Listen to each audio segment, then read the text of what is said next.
The player ranked 42nd in the world was landing more first serves than the most dominant server on the entire WTA Tour.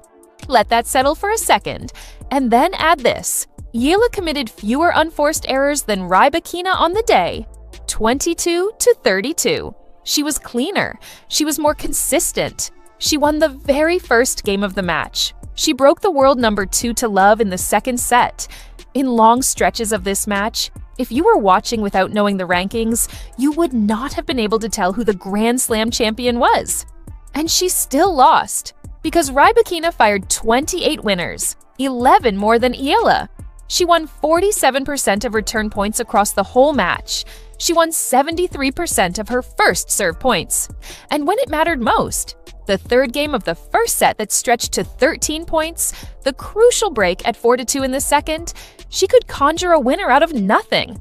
A forehand down the line, a flat serve that was through the court before Eala could even process it. That is the gap that still exists between where Alex is right now and what it takes to beat the very elite. Not technique, not fight, not consistency. Raw, suffocating power. The ability to end rallies on your terms, not your opponent's. But here is what nobody is saying loudly enough this morning. The fact that Eala's numbers in every other category were this close to Rybakina's means that power is the only real gap left.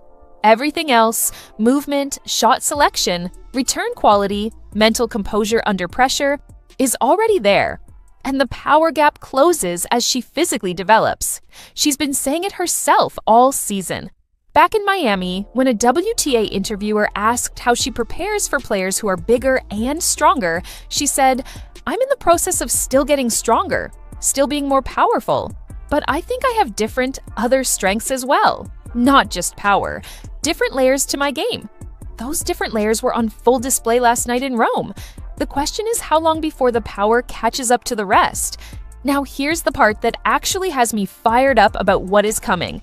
Greg Rusedski went on his podcast today and assessed this entire clay court run. He pointed out that the loss to Leylah Fernandez in Stuttgart, who then nearly took down Rybakina herself, shows that Eala's defeats this season are not bad losses. They just sometimes look worse than they were because of the scorelines. And then he said the thing that stuck with me. She's too good a player. She'll figure it out. She's going to get stronger physically. She's going to get more tactically astute. She's going to start hitting the ball harder. That is a former world top 5 player, a Grand Slam finalist, watching Alex lose to the Australian Open champion and saying her ceiling has not been reached yet. That is not sympathy. That is a scout's report. And Rybakina herself knew what she was walking into before a single ball was hit. She went out and found a left-handed practice partner specifically to prepare for Eala.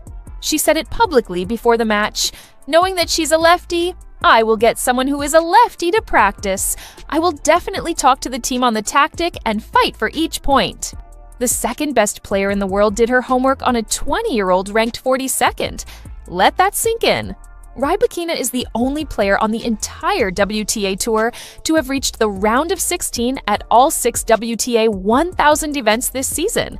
And she still felt she needed to specifically prepare for Alex Eala. That tells you everything. But wait, let me take you back through the full picture of this Rome week, because it reframes everything. Alex Eala arrived at the Italian Open having gone out in the second round in Linz, the first round in Stuttgart, and the second round in Madrid. 3 clay events, 0 third rounds, and a growing sense that the clay just wasn't clicking this season. And before Rome, she had only managed 5 combined clay court wins across the entire 2024 and 2025 seasons, 2 in 2025, 3 in 2024. The last time she had back-to-back clay wins was in qualifying at the 2024 French Open. She leaves Rome with 6 clay wins this season alone, more in one spring than the previous 2 seasons combined. Last year at this exact tournament, she lost 6-0, 6-1 in the first round to Marta Kostyuk, gone in under an hour. This year, she beat Magdalena Frank in 3 sets, dismantled Wang Xinyu, a player who beat her in Auckland just 4 months earlier, in straight sets, and then pushed the world number 2 and reigning Australian Open champion to a match that was statistically far closer than 6-4, 6-3 suggests. That is not incremental growth, that is a transformation. And she did it as the first Filipino player in the Open era to appear in the main draw of the Internazionale Biennale d'Italia. Now she leaves as the first Filipino player to reach the third round of that same tournament. Every time she shows up at a new venue, she's making history. And increasingly, the history she's making isn't just symbolic, it's competitive. Now, the next move matters more than people are appreciating right now. She is reportedly heading to Strasbourg for the WTA 500 International from May 17th to 23rd. One more clay tournament, one more week of match play on red dirt before Roland-Garros begins on May 24th. That is a genuinely important week for her. More match time on clay, more chances to sharpen the serve, test the return numbers against the next level of opponents, and arrive in Paris with rhythm rather than rust. And then Roland-Garros, the French Open, where last year she lost in the first round to Emiliana Arango, and the year before she was in qualifying.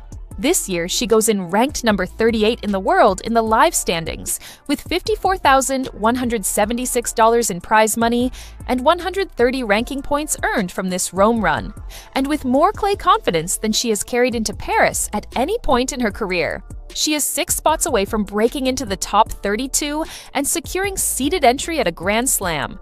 She turns 21 on May 23rd, the day before Roland-Garros starts. That storyline is writing itself. Here is the honest question I want to put to you directly. Is Roland-Garros 2026 the tournament where Alex Eala stops